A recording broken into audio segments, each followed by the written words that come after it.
Hello, San Angelo. I'm James Bouligny, and to my right is Tessa Koskovich with the Live Daily News Show. Tessa, how was your weekend?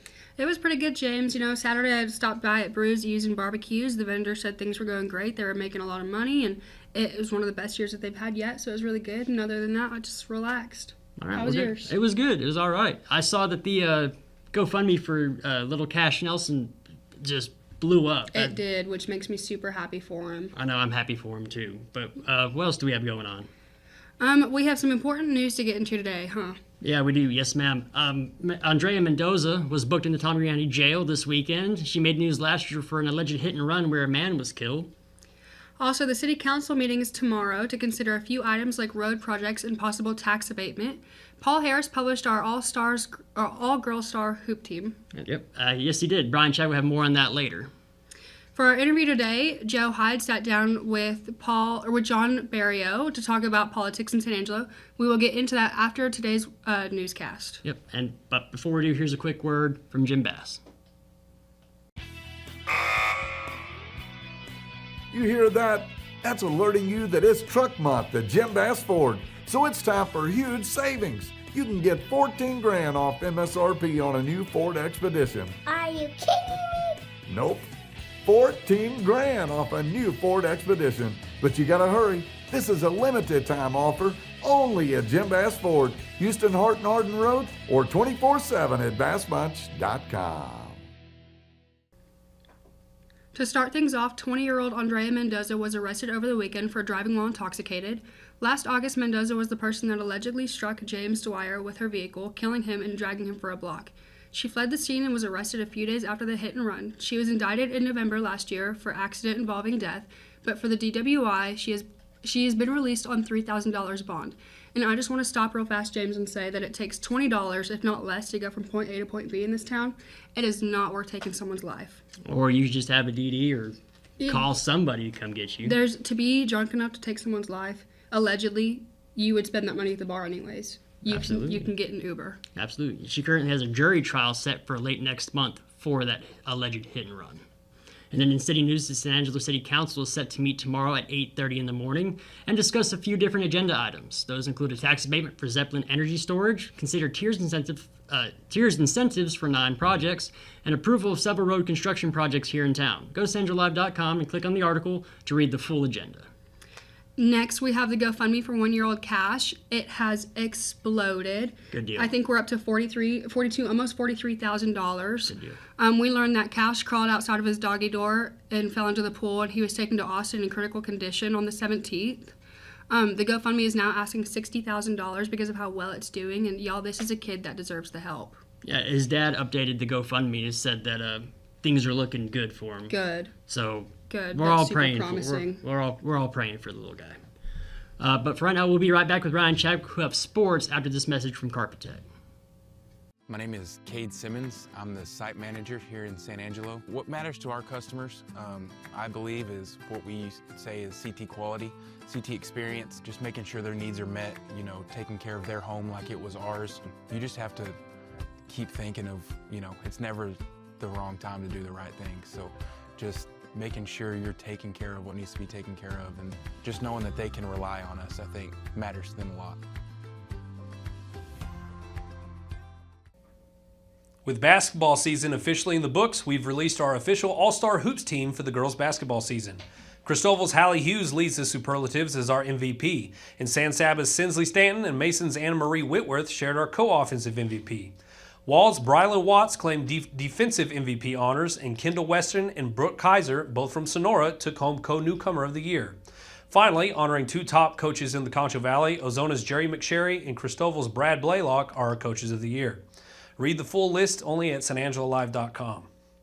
In other sports news, San Angelo Live and South Plains Live heads to the Big 12 Pro Day held this year at the Star in Frisco. This Pro Day will feature workouts for over 200 Big 12 athletes for an opportunity to show NFL scouts that they belong in the NFL. Of course, myself and Nick Thompson will bring plenty of coverage for the Texas Tech athletes in attendance, with notable names like Taj Brooks, Jalen Conyers, and Josh Kelly on that list. Other notable athletes in attendance will be Heisman Trophy winner Travis Hunter and Shadur Sanders from the Colorado Buffaloes, coached by Deion Sanders. Be sure to check in at southplainslive.com for all the coverage this week. We will be right back, but first, here's a word from Jay Chandler.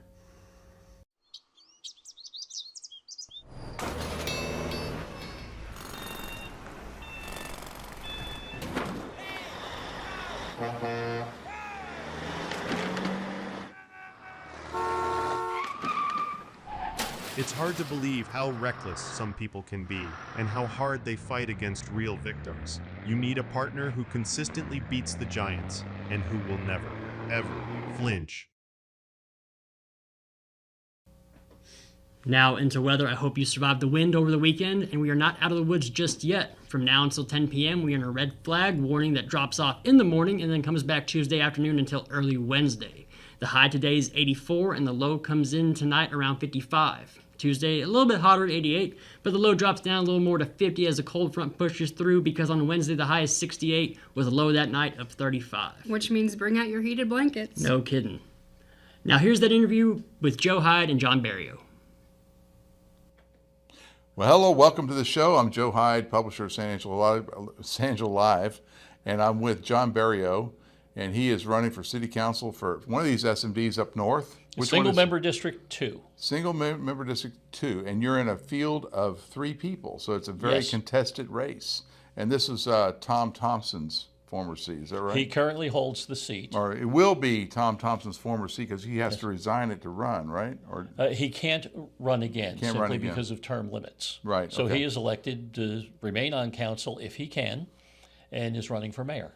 So if Tom Thompson, if Tom Thompson doesn't make mayor, then he's out of public service. He is off the city council.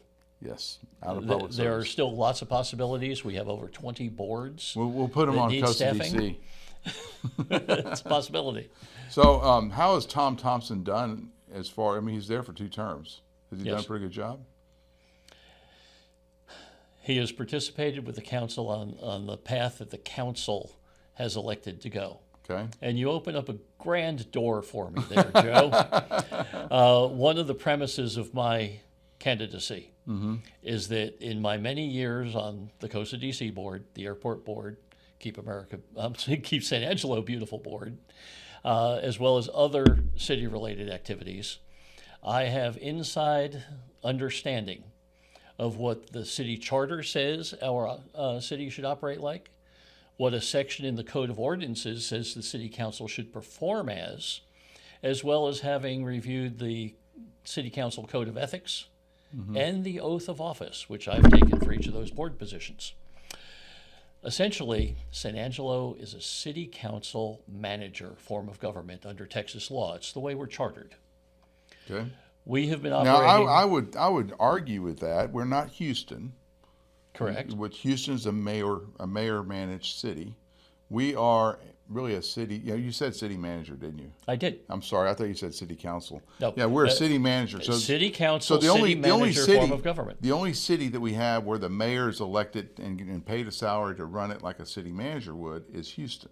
Correct. And so we are just like every other city in Texas except for Houston, where we have to hire a city manager. Yes. And the city manager becomes the most powerful man in town. That's the way they're chartered. That's right. Okay. And the way it should be in their case. In our case, we're quite different. We frequently see in our city council meetings individuals on the council speaking directly to the department directors within the city. There's actually an ordinance that says that's a no-no. All instruction is supposed to be given to the city manager. The city manager is supposed to be presenting each topic to the council. We very seldom see our current city manager address the council. He can introduce any of his directors or anyone else to make a presentation, but it's really a meeting between the council and the city manager. And feel free to read the city charter on that, or chapter 1.02 of the city ordinances. I've covered city council since 2013, this city council. And it has always been that if it's a finance issue, you're going to bring up Tina Diersky or whoever's the head of finance. If it's city events, you're going to bring up, Sid Walker. They bring up these people as subject matter experts. Not necessarily. I don't know if they're actually going to direct them to do something that would be in conflict with what the city manager wants them to do. I mean, wouldn't you say that there's kind of like a tacit approval going on there between the city manager? He brings up his people to make the presentation about, moving this budget item over here, right? Yes. He's doing, Tina Diersky's doing that because Daniel Valenzuela, the city manager, told her to make this presentation to move this money. Wouldn't you agree? That is the way it works. Currently, is it appropriate by the city charter and the ordinances? No. So if John Barrio had his way, would the city council be able to hear from subject matter experts, the heads of departments, for example? Absolutely, we have to. But the direct communication cannot skip an echelon in the chain of command. You're a military man. You understand that. So you're saying from the days a city council person would have to ask the city manager to ask the subject matter expert a question? No, there can be questioning, interaction to learn more. Mm-hmm. But when it comes down to directives, the directive is to the city manager to accomplish a task. So do you have an example issue where a directive was given from a member of city council directly to a department head, not through the city manager? The list is long. Well, just give an example. Anytime you hear the council, and particularly Mayor Gunter, say, I want such and such, the simple response must be, where is the decision by the 7-member council? Okay, because we also get into that. It's a council manager form of government. It's not any one member of the council, not the mayor, not any one of the 6 representatives, to speak directly as to an I want. Okay. There must be a vote of the council. Is there an issue that caused, is there a problem that was caused by this, by that workflow? Well, you mentioned how many years you've been watching the council. Right.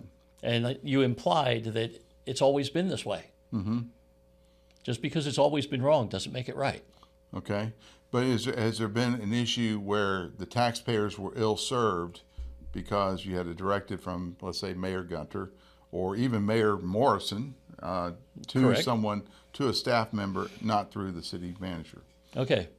The means, though the end result may have been in our best interest, if it wasn't accomplished in a way that is specifically in compliance with what the voters put in way back in 1946 when they approved the city charter, that was by the voters. But John, it authorized the existence of the city. I understand what you're saying, but my thought is, if, let's just hypothetically say Mayor Gunter tells Tina Diersky, the finance director, to do this. I want this done. If the city manager didn't want that done, he's sitting up there on the days too. He can say, "No, Tina, let's step back and let's present it to the council again at the next meeting." I've heard that a lot. Not necessarily from that, the people interacting, but I've heard him say if a decision he disagreed with was being touted from an elected official on the days, he would say, let's bring this back next meeting, or let's bring this back in 2 meetings. I've heard that a lot over the years. And of course, he's been the only city manager I've watched in San Angelo, but yes. I've seen that a lot. I mean, he's not direct to the point of saying, no, we're not going to do that. So what you're telling me, and what you're telling the public, right, is that we have a city manager that cows to the voice of a single council member without there being a vote of the 7. Well, he is. If someone tells him to make a decision, tells a department head to make a decision, if a member of the council tells a department head to do something and he disagrees with it, then usually what he does, he tries to get it tabled. Okay. That's exactly the flaw in what's happening now. A single council member cannot tell Daniel Valenzuela or any of his subordinates what to do. They can suggest that the board vote on it. But are we talking semantics there? Like, no, sir, not at all. When Mayor Gunter tells someone she wants something done, I've seen her do things like sales tax. Our sales tax revenue was greater than expected, so we have extra money available. So I've seen this. She will go through her list of what she wants, that money to spend and want to spend that money on. And she'll just say, these are my suggestions. She's not really saying these are my suggestions because she's not that way, right? She's very direct and to the point. But anyone can override her own counsel, but they don't do anything. They just sit there and if no one says anything, which in this case that happened in like 2017 or 2018, no one said anything to disagree with her. So it was tacit approval. Hey, put these things together and let's talk about it next meeting. That's basically what she said. These are things I'd like to spend money on. Once again, Joe, I'll refer you to the city charter and the city ordinances governing the conduct of the council. But aren't you? That is but not aren't you arguing style over? No, not style. I'm arguing law. No, her style is that. That's what her style. Okay, is. then let's just say that and she's breaking the law. And they're not voting on it. Saying I'm going to vote to do this right now, because obviously it's not on the agenda, right? To spend the money on those particular things. There might have been an agenda item to talk about our surplus and sales tax revenue. Okay. And so she in the discussion she says, "Hey, I'd like to fix the roof at Fort Concho. I'd like to do this, do that, the other thing," and that's not necessarily a directive, but it sounds like it is because she's a very direct person. It's what you call passive aggressive behavior. Okay. Okay. Right. That being said, they can vote on numerous items, numerous subparts in developing a plan to move forward on a single agenda item. Right. Let's approve this component, that component, that component. Now let's get down to the package. So long as the caption in the agenda on that item states that it is an action item.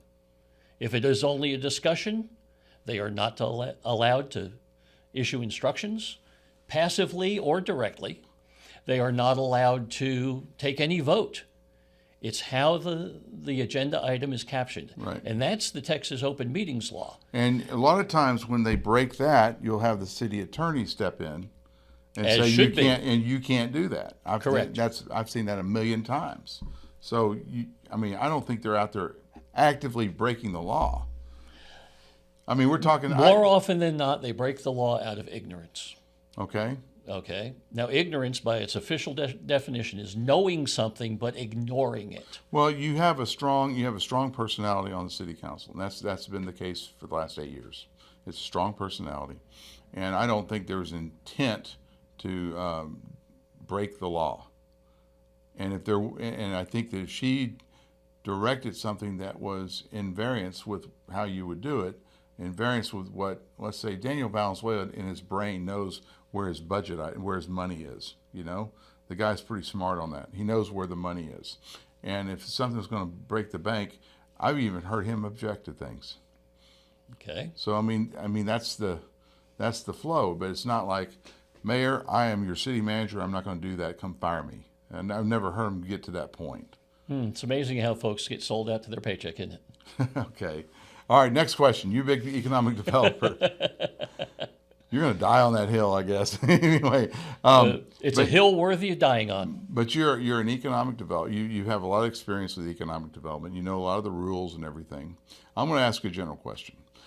Coming up in the same election that you're running for city council, the voters going to have to approve or disapprove a $400 million school bond and a $41.6 million Coliseum rehabilitation bond.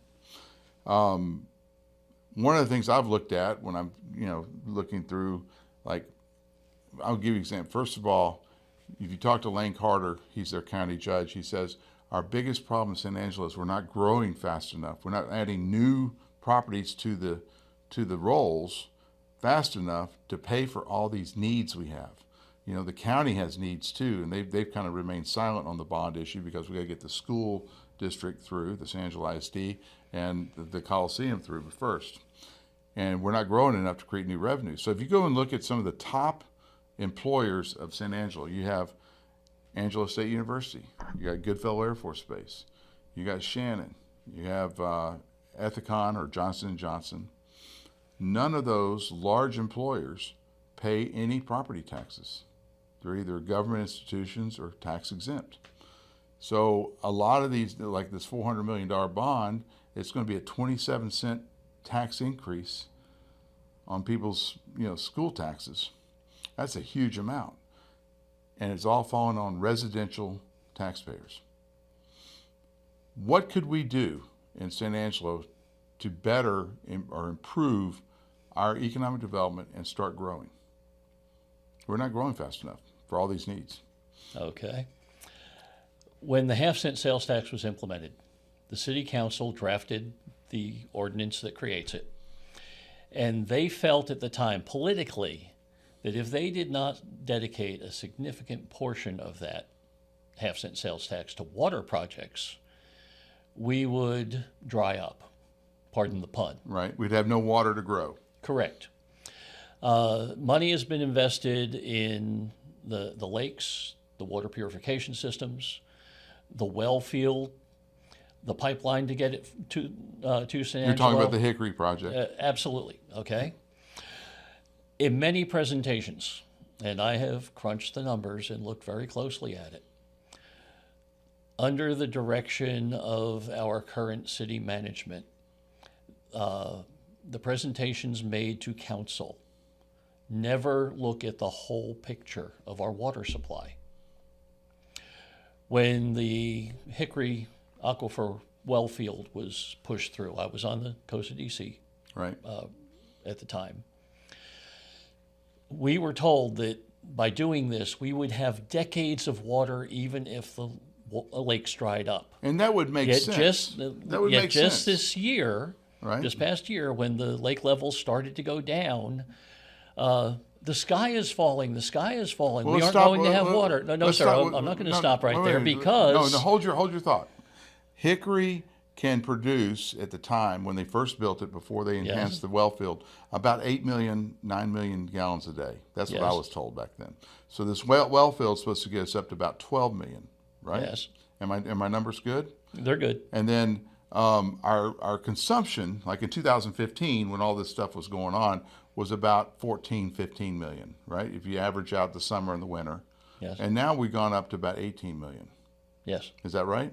Your numbers are close. So, close enough to make.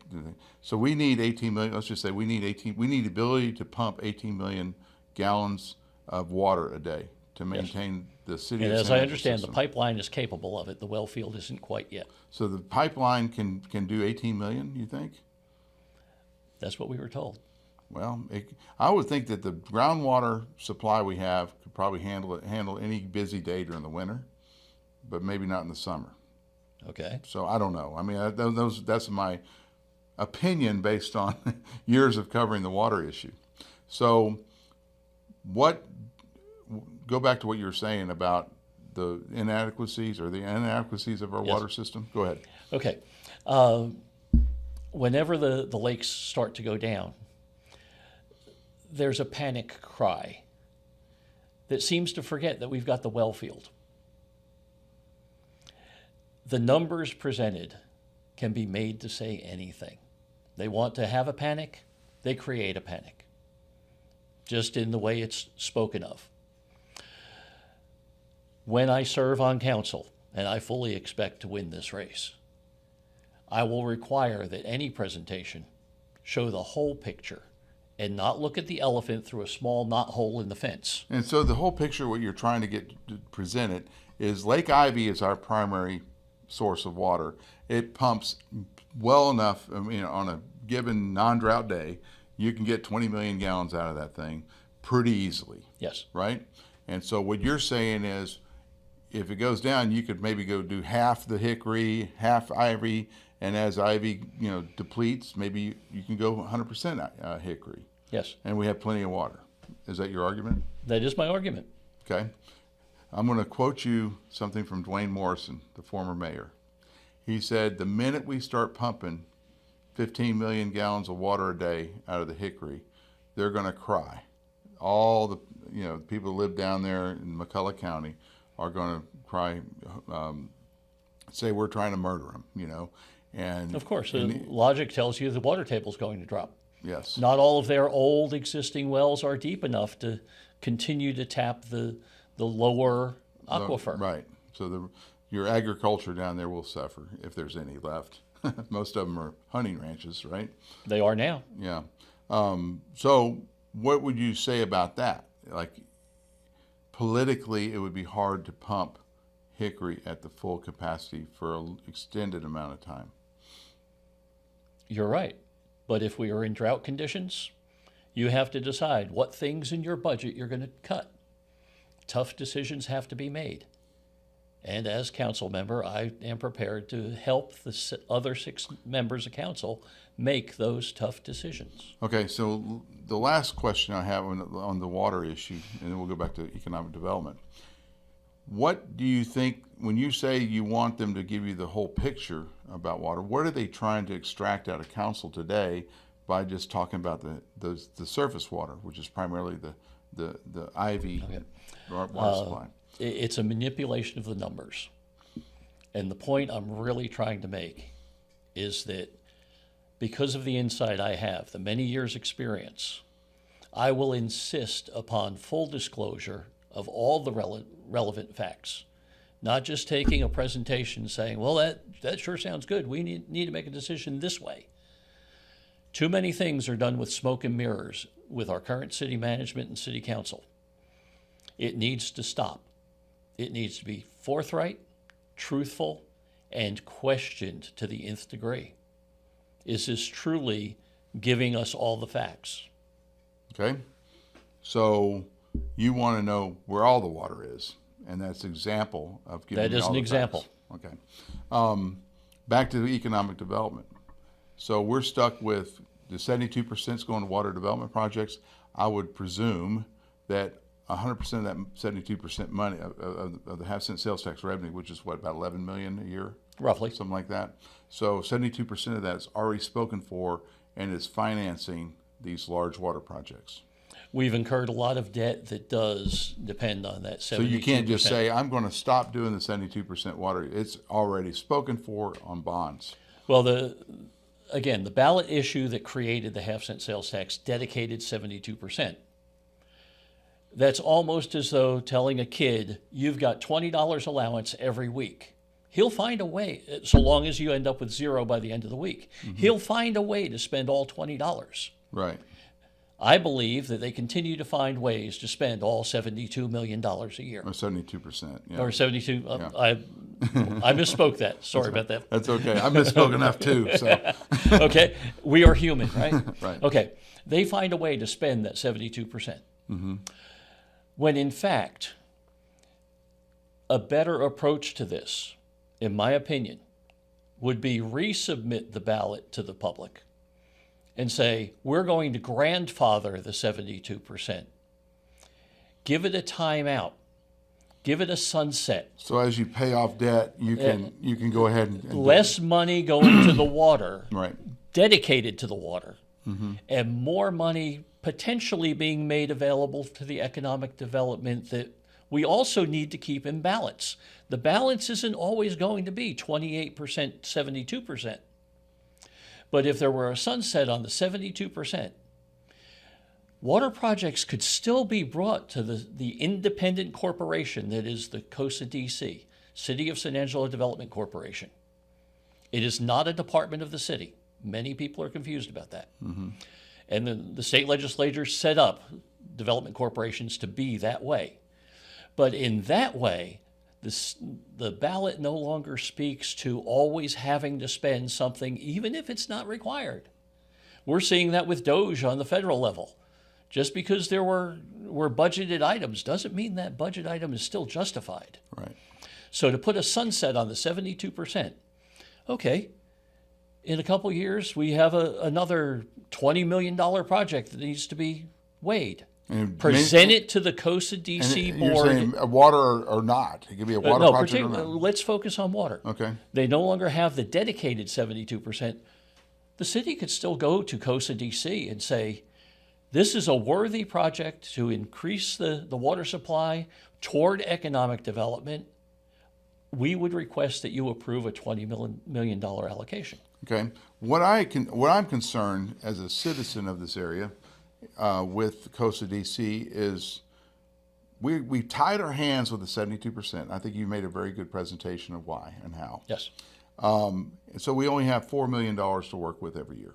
Correct. You can't buy a whole lot of infrastructure projects or anything like that, like a Spur Arena. Correct. With $4 million. And then you have all the layers of bureaucracy in the city that takes, $721 million Yes. or $721,000 of the $4 million. We've had this conversation in the past. It goes. Y'all can look at that on YouTube or on my campaign website. We've got it linked. And it goes to the city staff for a city services contract. So now we're down to what, 325? When all this money is taken out, Yes. we're left with just $1.6 million roughly in our That's a fair number. Costa DC out of $12 million. We're left with $1.6 million to recruit, find, sell San Angelo as an economic entity. And provide incentives that would attract them, realizing that other cities are competing by giving those same corporations offers of incentives. And so if you put this if you our comparable cities, we always talk about our comparable cities. Abilene probably has $20 million a year in a half-cent sales tax. Lubbock is a little different. They don't have a half-cent sales tax. They have an eighth-cent sales tax. Yes. So their budget is pretty much the same as San Angelo, but it doesn't have the 72% water requirement. The funds available for true economic development are comparable. Right. And so Roughly. So what I'm getting at is we have tied our hands and we're down to $1.6 million to actively recruit businesses. Correct. And we have no economic development leadership. There's no, I don't even know if we have a kind of an apparatus of Costa DC, but we don't have, a full-time head of Costa DC, a full-time CEO. We're giving money to the chamber in dwindling amounts to finance two guys that sit in a 10 by 10 office who are mid-level managers. They're seldom in that office. They are out kicking butt. That's good. But I'm saying they need to have more support. Absolutely. I mean, when you get to a certain point in life, I mean, you're going to bring someone to your office and you're sharing it with another guy. I think they ought to have their own office, for example. And that would be good for a sales team. If I had an executive sales operation, I would want that. But we don't have that. And the chamber's gotten the same amount of money, about $262,000 a year since 2019, over the hump of COVID and all this inflation. And we're still funding the chamber at the same amount. But the bottom line is we really don't have an overarching vision for economic development. And why is that important to you guys out there? Is because you're asked to go finance a $397 million school bond project, and you hardly have enough new properties coming online here in San Angelo to help pay for it. And to give you an example, Lubbock ISD, this election, May 5th, has a $297 million bond project. You know how much the tax increase to the companies that is? How much? 0. Okay. It's just like Frisco. Frisco's growing so fast that, they can do these bonds and not increase the tax rates. And that's where we need to get to. But I feel like we don't have, I guess, the unified vision to really point our limited resources in economic development to where they need to be pointed. You're right. We're trying to get blood out of a turnip. Right. And it's just not going to happen. Things don't fly without funding. But where do we get that funding? Right now, I can't tell you. I am not armed with all the same information that our city council currently has. Put me on the council and I will. And I will assure you that I will make the best possible decisions and cast my vote in that way. But remember, I will only be 1/7 of the council vote. Mm-hmm. But I might be able to persuade others to vote similarly. What do you think of this idea? Our private sector, the chamber, already has a director, a chamber CEO and president. Okay. Why do we need to have also paying a similar salary to a Costa DC president who we can't find? No, we can't hire. We can't find someone to hire for that position. Why don't we just give it to the chamber and have the corporation make the chamber CEO also the CEO of Costa DC? Number one, state law does not allow that. Really? State law wouldn't allow that at all? No. I thought it was an independent corporation. It is an independent corporation, parented and, in a sense, subordinate to the city council. Okay. Not operationally. Okay. The city council can create a development corporation, but at that point, it's hands off. They are an independent corporation under Texas law. They are supposed to be able to hire and fire their own people. They are supposed to be able to have their own legal representation. And it sounds like a chamber of commerce. No, it's not. Chambers of commerce were not founded under state law. I understand so that. We can draw that line in black and white. But if right the council voted to say take our independent corporation and give a management contract to the chamber, what would be wrong with that?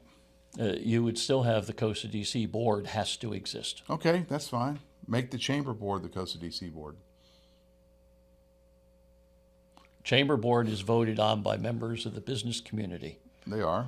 Not appointed by, not nominated by council members and appointed by the whole council. You understand what I'm trying to do? I'm trying to combine a salaried position that's already there and put it in charge of. You, like our city council, is trying to find a loophole and do something illegally.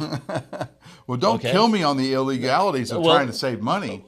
Trying to save money is a great idea. But if there are legal boundaries within which you must stay, stop trying to deviate. Okay, so which is exactly what the current city council and for several decades councils have done. Option 2.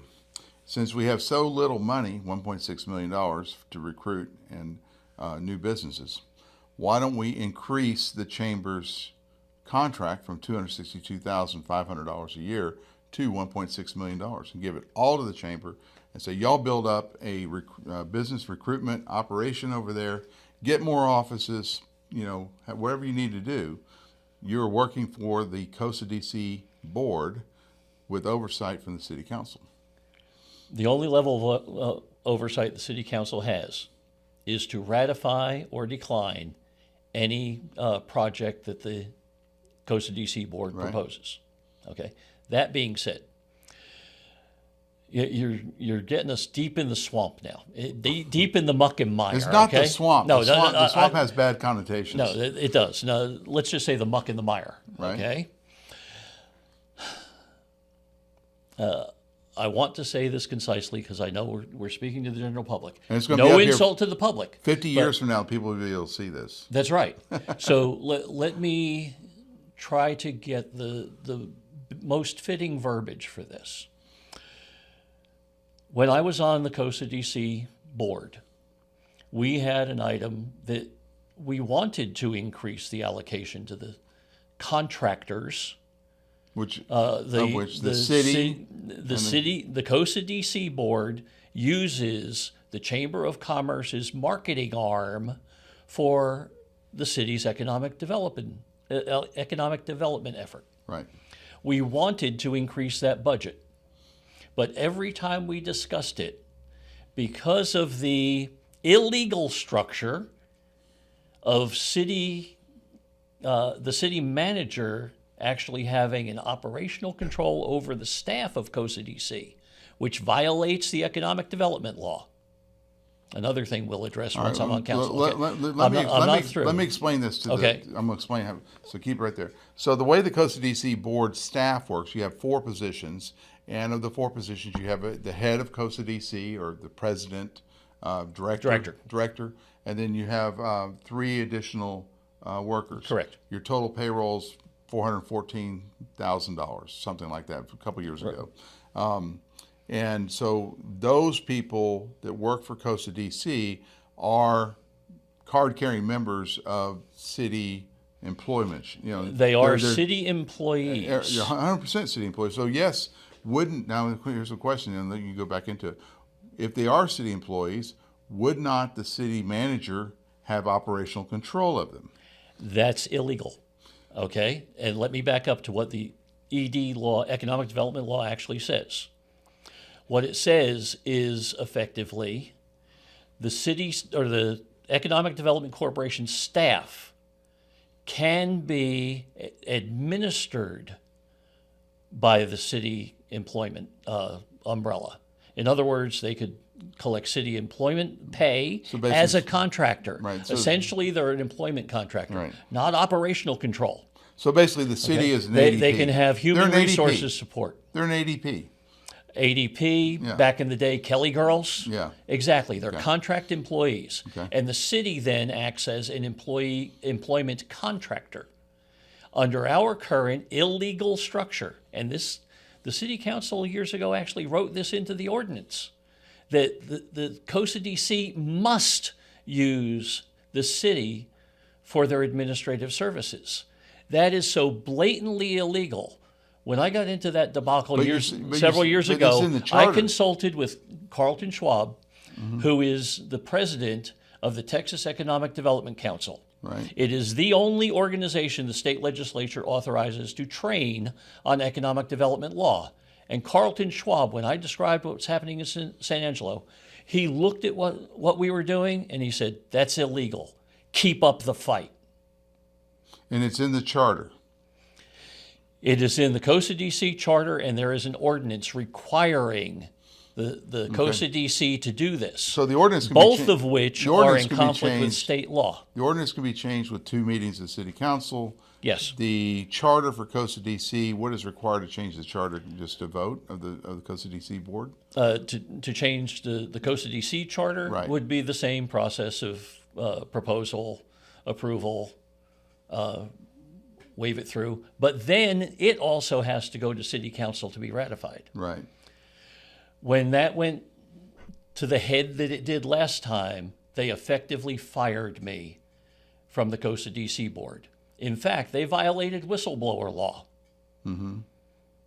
But I did not prosecute it. And do you know why I did not seek compensation for being persecuted and prosecuted as a whistleblower? Why? Because it would not have been the perpetrators of that crime that paid the price. It would have been you, the taxpayers, that paid for their illegal actions. So I, in my ethics, refused to prosecute that. Okay. So back to, most people that are watching this are going to say, why do I even care about COSA DC? But I just gave them the reason. You're asked to pay for all these bonds. That's right. And we're not growing. When anytime you hit the cash register, when you buy anything, and you pay your 8.25% sales tax, 1/2 of 1 cent of that goes to COSA DC. And that means citizens, people who shop here, who live out in the county, any money spent in San Angelo. So effectively, if COSA DC and that 1/2 cent sales tax weren't here, you would be paying 7.75% in sales tax.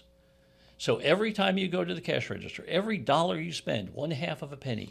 I don't know if that's true, or if you could change the law where the city, instead of getting 1%, would get 1.5% going into the general revenue fund. I'm not sure, because if you go anywhere in places that don't have COSA DC, they're still 8.25. It can be because of a water fund. It can. Yeah. There are many Hospital other entities, the total of which cannot add up to more than 8.25. Right. I would think that they would still max Hospital out. districts are another. Right. All right. So you're on City Council and you have a say in this, and we've explained the problem. You've explained some of the minutia behind the problem. I sure did. How would you fix this so that the next time we're asked to vote on a $500 million bond, we actually have growth in San Angelo? Okay, that's a very good question, Joe. And let me be clear to the public first and foremost. The $500 million round number bond that we're looking at for the school district has nothing to do with the City Council. It has nothing to do with the city. It is strictly San Angelo Independent School District. Right, different government. But the growth that would help pay for it can be highly stimulated by the city. And I will work when I'm elected to the City Council to stimulate that growth, encourage that growth, make San Angelo attractive to businesses who will settle here, employ here, potentially purchase their goods with which they're going to manufacture whatever their product is. Everything we can do here. Can I mention another thing that's bleeding our city horribly? What's that? Our city purchasing department has gone to using co-op buying. Right. It's a way to circumvent competitive bidding. Mm-hmm. By doing so, there are co-ops around the country, around the state, that they can plug into and get bids right away. Not bids. It's like it's not a bid. It's a buying board. Yeah, buy board. It's also referred to as a reverse auction of sorts. Mm-hmm. But effectively, so all the jobs that are being paid for by these outside contractors is money leaving San Angelo. So instead of hiring local contractors by competitive bid. Let me give some context to this. Yes, please. A bid board or buy board was what Tim Vasquez, when he went to trial, the whole thing about that radio system, the Harris radio system. Yes. They wanted to buy it on a bid board or a buy board, and what got Tim in trouble, and what reason he has 3 felony convictions for honest mail fraud. Yes. Are 3 checks that they sent to Daly and Wells, who was not on the board, yes, not on the bid board, but they gave Daly and Wells like the amount of money it would be from another vendor that was on the bid board. Yes. Does that make sense? Over it does. 3 checks. So those 3 checks actually landed a city official in federal prison for 15.5 years. So bid boards are, I think they're good for like buying paper clips and stuff. But when you're designing custom solutions and a water treatment plant, right, or fixing a whole lot of water pipes underneath the roads and stuff, they still need to use the bid process for those really large projects. It's picking and choosing your contractors, right, essentially, without competitive bidding, which would afford those jobs locally. Do yourselves a favor, hit Google, and just read up on cooperative purchasing by municipalities and socialism. Okay. Co-op buying is a socialist process. We are a free nation based on the American free enterprise system, and cooperative buying is just about the total opposite of it. Okay. I can almost agree with you on that, because in advertising buying with car dealerships, you have to be anointed by the big 3 car dealers in order to sell advertising. You mean part of a syndicate? Yes. Oh my goodness. Yes, RICO, all that. I was going to ask you. We've gone into the economic development side, which is the growth side. Now let's go on the tax side. Yes. Now, I have never seen a city council in my 12 years of covering this wonderful city of ours, San Angelo. I've never seen a city council pass a budget during the summer that lowered the absolute taxes that you would pay.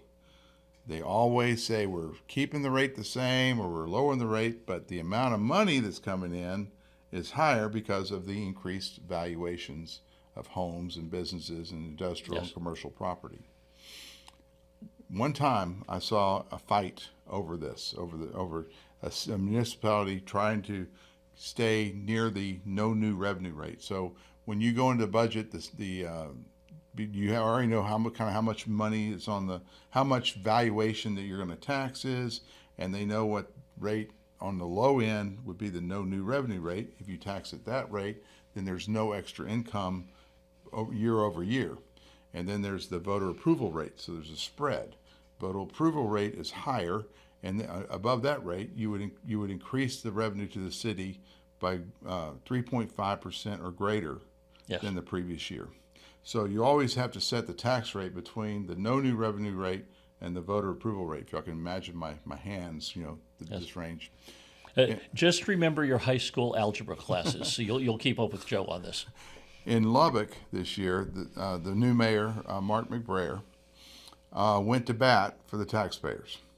He said, this year I want to tax Lubbock at the no new revenue rate. I don't want to have a tax increase. And he argued, and he got one other councilman on there. He was an Aggie attorney, got to agree with him.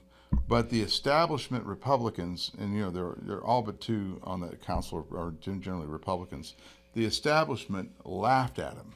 said, you can't do that because you're going to cut so many of these great projects, and you're going to cut you're not going to allow us to visit our sister city in Japan and things like that. And he eventually lost. He was not able to maintain the tax rate at the no new revenue rate. I've never seen anyone go to bat for the taxpayer in San Angelo, Texas.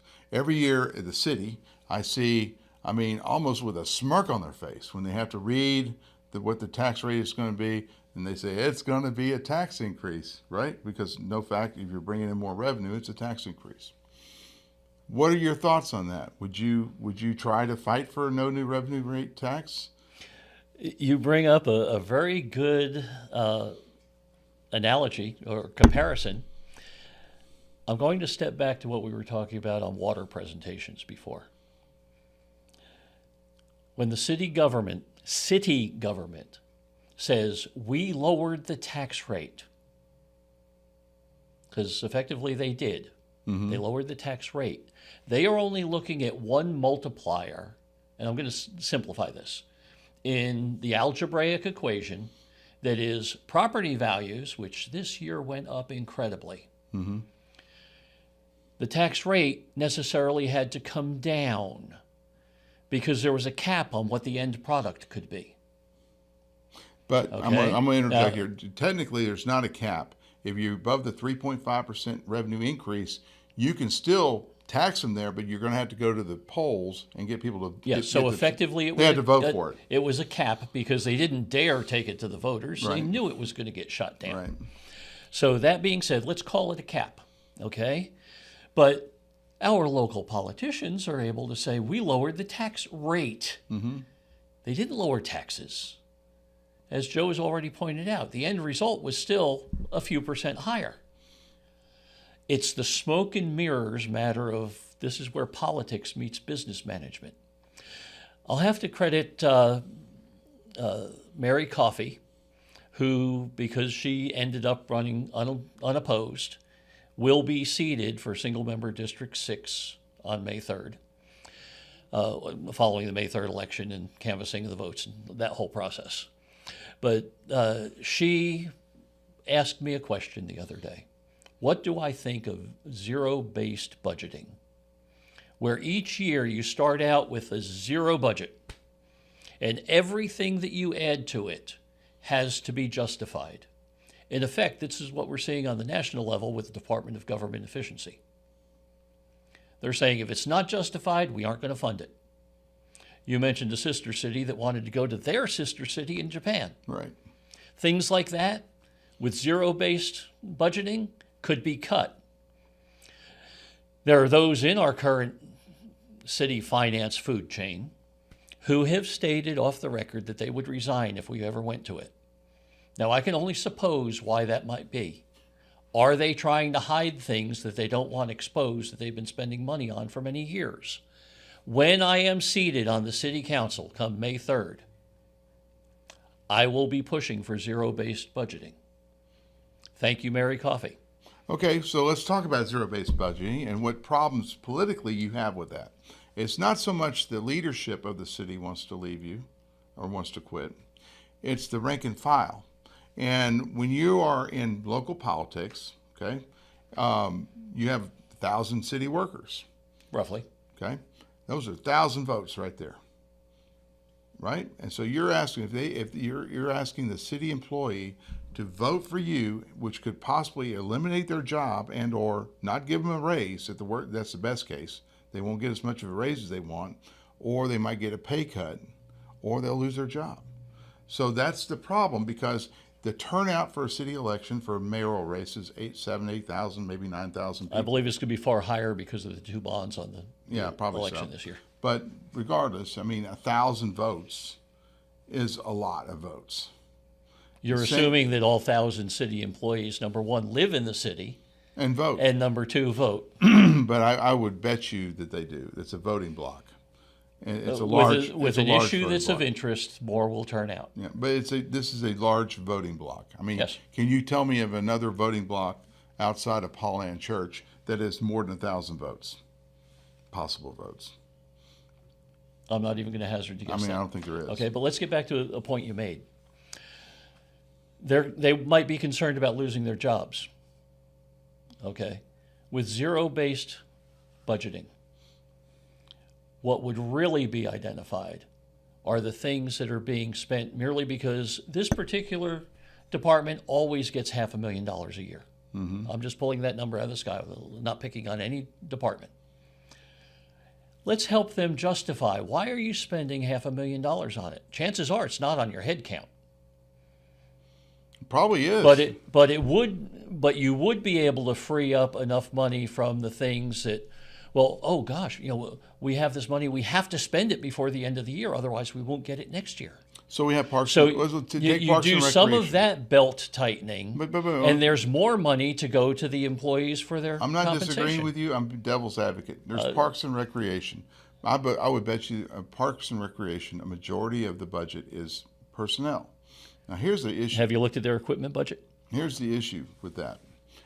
The city council and all the budget sessions I've ever looked at, they never consider the personnel part of the budget for each department. That's all. They'll say, we're going to give every city employee 5% across the board pay raise, and we want another 3% for incentive pay. Boom, we're done with that. Then now your individual departments, whatever those people are making, they're getting a 3%, 5% raise.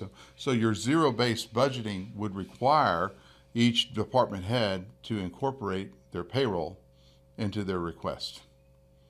Is that what you're saying? Why not? Well, you're playing the devil's advocate, and the only answer to that is, why would you not want it to be more accountable? Okay. Well, more accountable or cheaper, less expensive. If that's the net result, yes. But if you really analyze it on that level and look at the payroll for each department, reasonably, you would also be looking at, are the rates of pay we're paying for parks employees commensurate with what they could earn outside of city employment? If it's not, then they deserve the raise, if nothing else but to keep them on board. Right. Why lose years of training and experience just because you got your fist so tightly on, well, it's the way we've always done it. It's true. And also, that's not logical. The employee longevity is there also. Yeah. So you are, by putting the employees in each department onto the zero-based budgeting platform, you are putting them somewhat in peril as to how, if this particular employee is going to get a raise, or maybe we need to lower him because the oil field's gone away, for example. Those kinds of things. When you do zero-based budgeting and you pull out, it is something to be considered. You're basically not pulling out the person; you're pulling out the billet. Yes. And you're looking at the billet. All right. Can we do more with fewer people? Sometimes that's necessary. One of the biggest problems with the city right now is they do have fewer people. They can't fill all their positions. I mean, it's time to look at where we could squeeze the budget and find more money for employees. So there's probably money that's not being spent that's budgeted right now, because they have so many positions that aren't filled. Give me zero-based budgeting, and we'll find out where that money's being spent. Right. Because it's sure not building up anywhere. I don't see it. I have one last issue to talk about. Yes, sir. The Rodeo Association needs a new venue. Now, I'm telling you that is a true statement. They need a new venue. When you look at the competition in the rodeo world, like Dickey's Arena in Fort Worth, for example, they took a lesser rodeo and put a lot of glitz on it, and now it's competing very heavily with the storied and the storied and historic San Angelo Rodeo, which is a gigantic driver of economic. Yes. It gives the city some identity. It's very important. I'll back up a little bit. I'm sorry, my questions are included a lot of stuff. Go right ahead. Many years ago, I think in the early 80s, maybe late 70s, there was a proposal out to build an equestrian center. For those in Grape Creek, that means horses. Anyway, jokes. He mentioned Aggies early. Don't feel like you're picking on. Yeah. So we were going to build a gigantic equestrian center. We're going to have horse shows and those kinds of things, which is a lot of money, because, if you ever watch Taylor Sheridan, that's all he does, in Yellowstone. You know, the equestrian world is a lot of money. Well, the big donor for it was GTE Southwest, and I think they pulled out and they decided not to do it, and they canceled the project. Abilene picks it up, and today they have the equestrian stuff. We have the rodeo. We gave up an opportunity there. I think if we don't help the rodeo, or if the rodeo is not able to improve its venue, the same thing might happen to us. Not that Abilene would take our rodeo from us, but somebody might. Some other city might do it. It's a competitive world. It's a very competitive world. So in order to do that, we have to take a venue, which is the Coliseum, that's where the rodeo is held, that probably does $150,000 a year in revenue other than the rodeo. Yes. Okay? Not a whole lot you can pay for financing something with the annual payments of $150,000. Many events there, some of the small shows and such, barely pay to light and heat the facility. Yeah. So we're going to take this facility and we're basically going to rebuild it. 42 million? 42.6 million. Yeah, I believe that's the number. And they're asking the voters to vote on this, for the city to issue the bonds for $42.6 million to do this rehabilitation of the Coliseum. Is that a good thing for the city to do? Okay. I'm going to approach this, Joe, as though I'm already on the council. Okay. Okay. My opinion does not matter. I mentioned earlier the charter and the code of ordinances. I'm not supposed to bring my opinion into it. I'm supposed to represent the people. So I'm going to share some things that people have already been sharing with me. Okay. I'll add a second preface. Okay. I'm lucky. On May 3rd, the bond is going to be voted on. I cannot be in office before the bond is in the history books. So really what I say really doesn't add or detract from it. Okay? Let's talk about the pros. I believe it's $37 million economic impact is the number they're using for the rodeo. That's a big economic impact. Granted, it happens in a matter of weeks or days. Basically 3 weeks. Basically 3 weeks, Mm-hmm. Okay. There are very few other businesses, manufacturers or otherwise, that have that same economic impact on San Angelo annually. What would we do to fight to keep that business here? We talked about economic development earlier. One of its programs is the Business or Retention and Expansion Program, BREP, B-R-E-P, Business Retention Expansion Program. We would spend a lot of money keeping that here. But what the bond is asking the people to do is to fund this retention by expanding. It's sort of like if you don't maintain your car, how long do you expect to be able to keep driving it? Right. It's eventually going to peter out.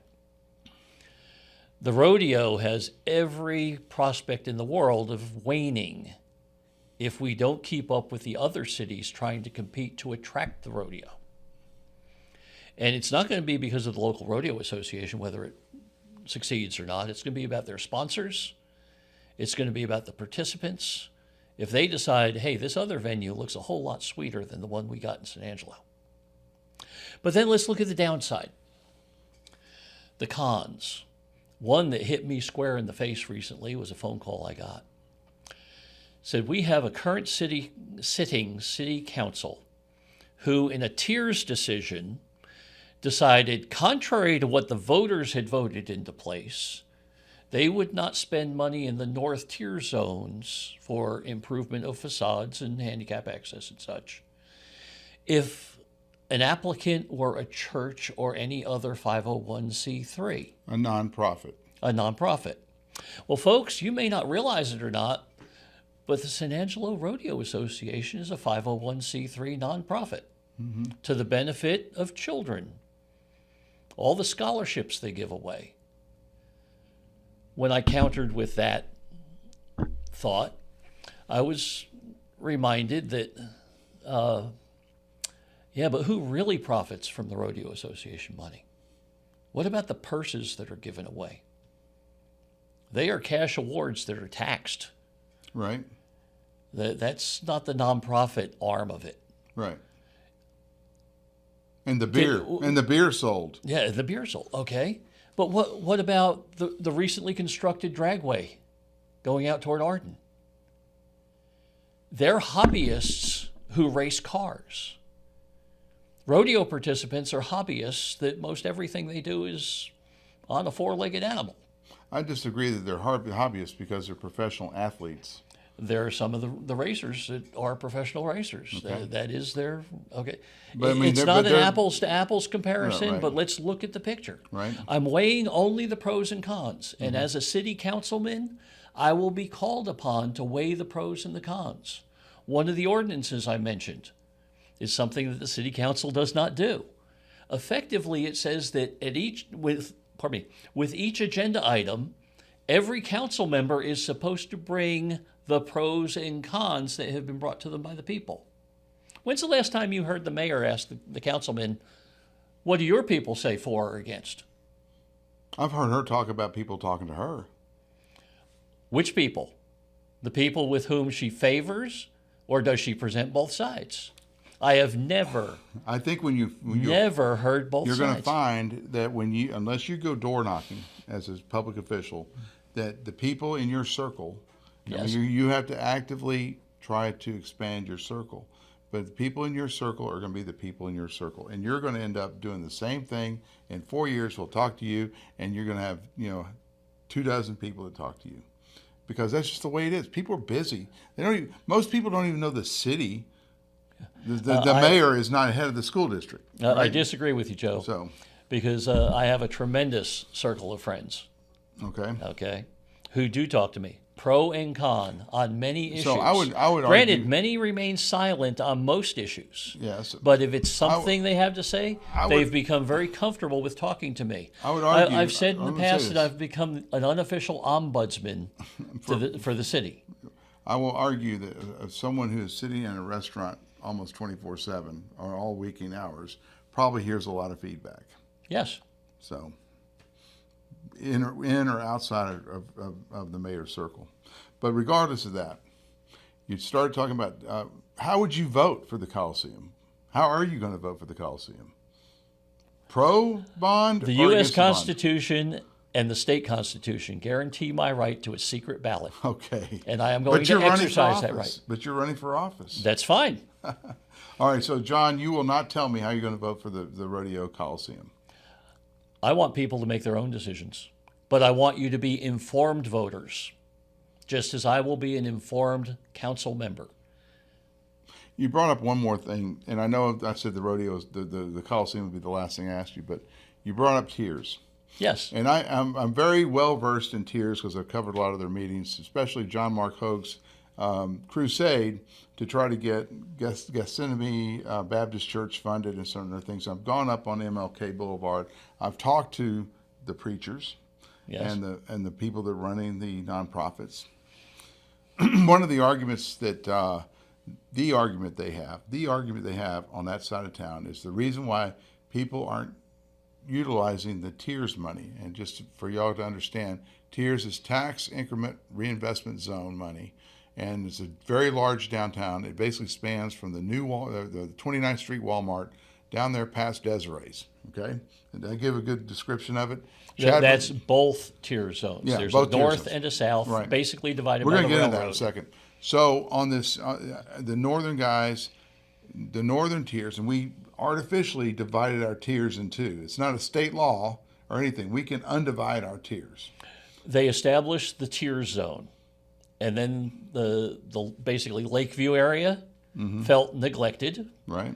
So a second tier zone was established, and gonna, that evolved into south and north. Right. So what we need to do is, in my opinion, this is my opinion, because I'm a military guy. Yes.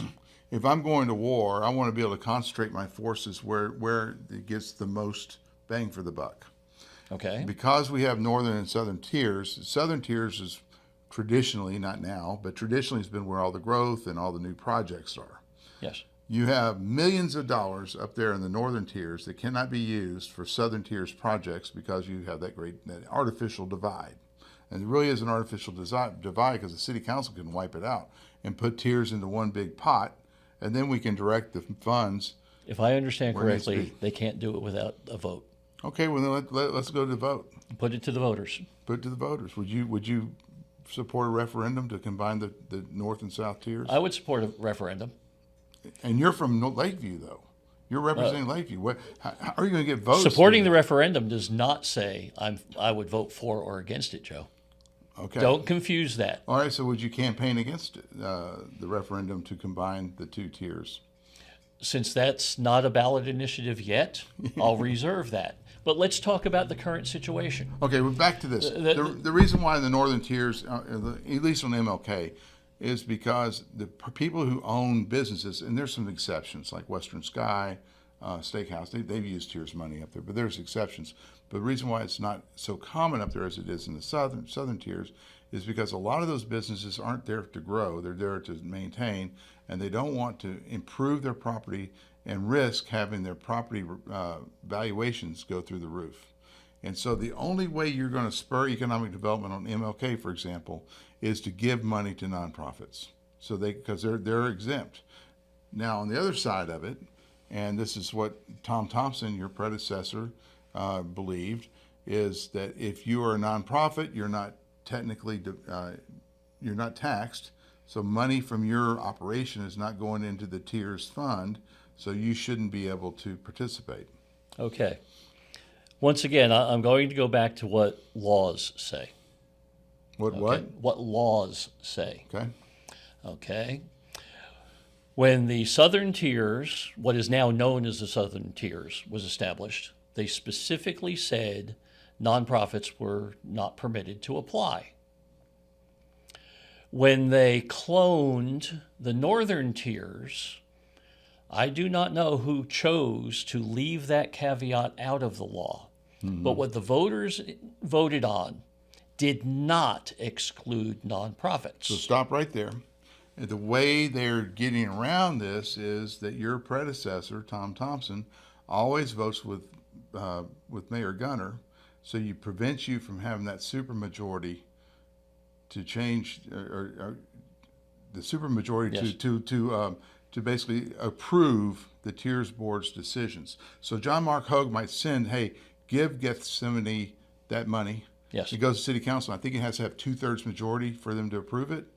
And always you have the mayor and Tom Thompson vote against it, which prevents them from getting there. So you raise a good point, and I appreciate that you brought Tom Thompson's name up since he's running for mayor. All right. And those of you watching this are obviously interested in local politics.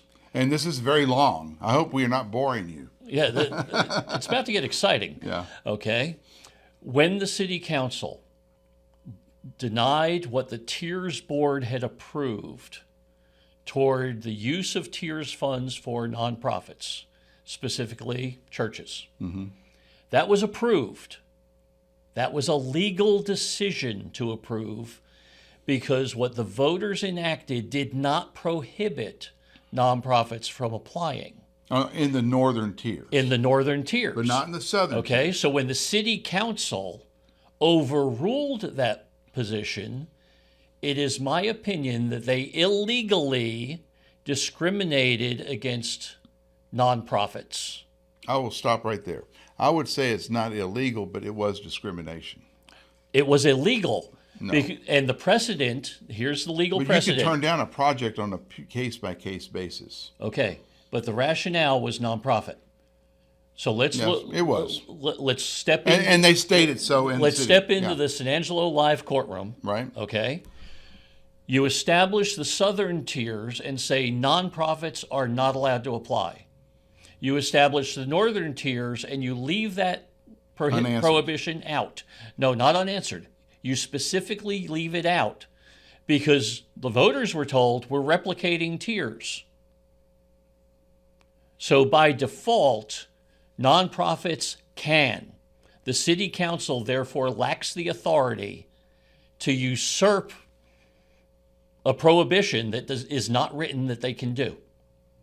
I believe it was illegal. And when elected, folks in single-member District 2, 29th Street north to the northern border, the area around Kirby Park, Fannin Elementary, the former Altaloma Elementary, and a little area around Robin Hood Trail in Nottingham. That's my single-member district. That's where I live. That's who I want to represent. But a big part of that is in the northern tiers. So in representing you and that portion that's further south than 29th Street, the other part of the northern tiers, it will be my almost immediate proposal upon being seated that those nonprofits who have applied and had been approved by the Tiers Board should be approached immediately by the Tiers Board and asked, do you want to revitalize your application? If so, we are simply going to resubmit it to the City Council with a distinct statement that it is illegal for you to deny it again based on your previous based refusal. on your nonprofit status. Based on the nonprofit status. They did not have the legal authority to deny that. Okay. And I would move to have, if those organizations want it reestablished, go for it. They may have to submit or collect new bids from contractors because months have passed since. John, why do we even have tiers? I mean, all we're doing is we're taking wealthy landowners, wealthier than most people who don't own land, who are already overtaxed in their apartments because, you know, the tax rates on apartments are not homestead exempted. They can go up as, you know, the rent has to go up as much as possible to be able to cover these taxes. So why do we even have a tiers where we have all these residential, and also I'm worried about the rentals too, more than the residential property owners, have to pay all these exorbitant rents and taxes, when if you got rid of tiers today, I could put $650,000 in the annual budget of the county, and I could put over $1 million in the budget of the city if I just got rid of tiers. $1 million can buy a lot of police officers. It can. But you were asking me earlier about economic growth. Economic growth is stimulated when there's an incentive to invest in the area. Tiers, the tax increment reinvestment zone, is established by state law. Cities can define an area, and basically, when those property taxes are paid, it does not go into the general fund. This is for the public's education. Mm-hmm.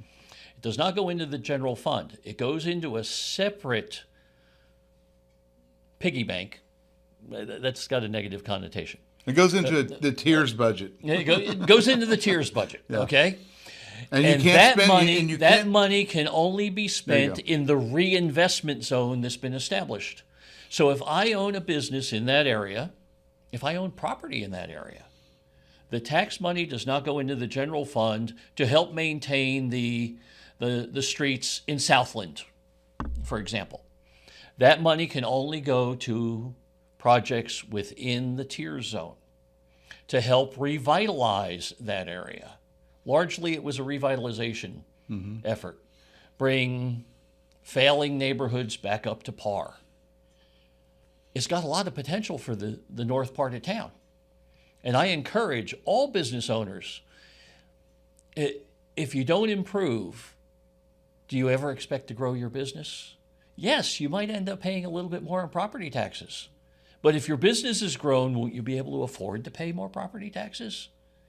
Well, it's a lack of, in my opinion, sound business sense. And if you want to fully understand that aspect of it, the ASU Small Business Development Center, 69 North Chadbourn, offers assistance to all businesses if you just walk in the door. It's free. So this is your district in northern San Angelo. It's not known for having low crime rates.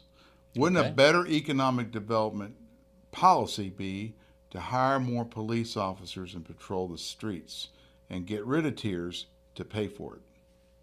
I disagree. A rising tide raises all ships unless your anchor chain is too tight and the water comes up and gets into the boat. Okay? So as the economy increases, because Tiers has reinvested in those businesses, the tax money continues to come in. But other areas around are also going to come up because now you aren't around a blighted area, you're around a thriving area. So the periphery, those outside the zone, will also rise up with it. You told me to Google socialism. Yes. Isn't taking money from taxpayers and choosing property owners and giving them $75,000 grants to improve their facade or to build a parking lot or put in a fire extinguisher system, isn't that just socialism? Aren't all taxes a form of redistribution? Okay, so I rest my case. So the last socialism thing back in the previous in the conversation, we can just strike that. I found you liking a socialist deal. Because that involves contracting, not taxation. Okay. Let's be clear on that differentiation. Okay. So you're trying to set a trap for me, Joe, and I'm not going to jump into it. It's okay to be a socialist when you're taxing, but not when you're contracting. Or vice versa. It's okay, yeah. It's a misapplication. Right? In socialism, they own it all. It sounds to me like if you're the government, you're picking winners and losers. And that's what they're doing. I mean, by denying those nonprofits, they were the losers, and they picked the winners by awarding the grants to for-profit businesses along Chadburn, Oaks, that area. They're picking the winners and losers. Government body is. We are a nation of law. Gotcha. Okay. And the law, with regard to tiers, has a strong differentiation. Black and white. Southern tiers, nonprofits can't apply. Northern tiers, there is no mention whether or not, nonprofits are prohibited from applying. Therefore, they can on an equal basis. And you said you were in favor of combining the northern and southern tiers. No, I am in favor of putting it on a referendum to let the people decide whether or not to combine them. Another thing you won't vote for. Okay, you won't tell me what your vote would be. I'm entitled to a secret ballot.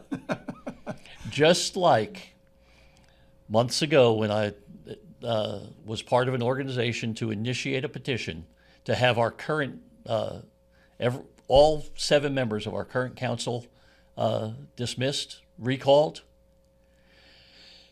We had, I'm not allowed to say whether we had 1 signature on each of the 7 petitions or a total of 5,218. Not allowed to say what the number is. I will tell you this. But the reason that petition went no further than collecting signatures was thanks to a lawyer who pro bono looked over the petitions the day before we were going to turn it into the city clerk. And I was told, do not turn these petitions in, because the now former city attorney had chosen to use verbiage in the caption at the top of each form that violated what the law, the city charter, said was supposed to be up there. What the charter says is that the issue of recall is to be put to the voters. What the city attorney, under someone's apparent instruction, had put on there was that the undersigned want the named individuals recalled. That was a violation of voter rights. And if we had gone ahead and submitted those petitions, we would have been complicit in the violation of the U.S. and state constitutional requirement for a secret ballot, because the undersigned were basically saying, I'm going to vote yes. Gotcha. Now, I do not know why that is now the former city attorney. She got a better job in Fort Worth? Why was she looking? That's all I'll say. I will say we're going to clean up city government. I will say this: the recall petitions that you were going out had one city councilman particularly worried because he didn't have a whole lot of votes because he's in a small, less populated area, had less votes, and that was Harry Thomas. I think you only need like 40 signatures on him, and you could have recalled him. Correct. So, but let's put it this way. All 7 were included in that petition drive for only one reason.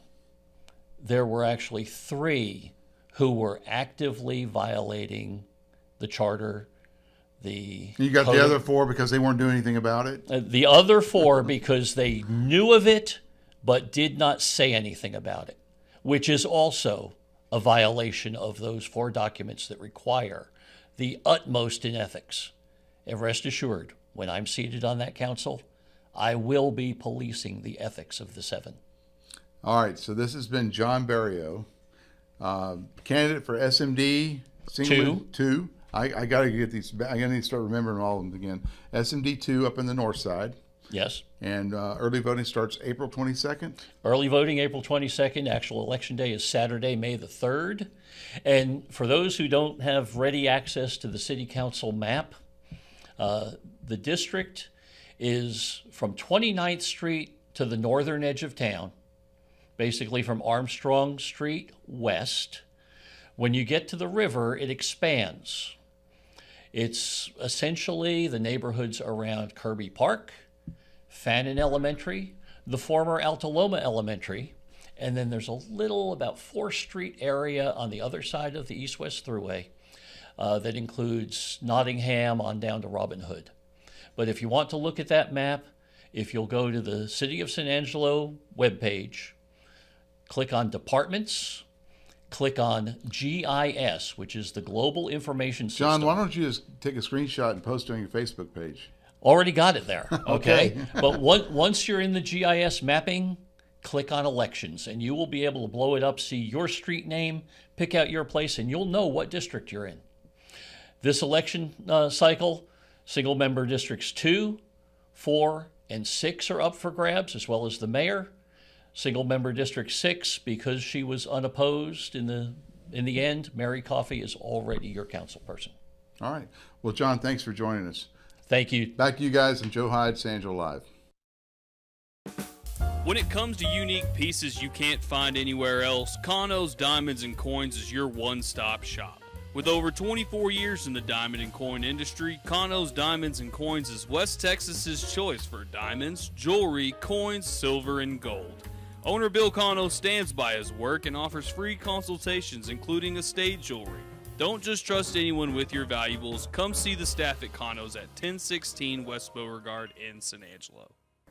Thanks for watching the Live Daily News Show. The only locally owned news show in the Concho Valley. Go like us on Facebook, X, and other social media platforms. And don't forget to download the San Angelo Live mobile app to stay up to date on all things news in the Concho Valley. For the live team here, I'm James Bouligny. And I'm Tessa Koskovich. And we'll see you next time.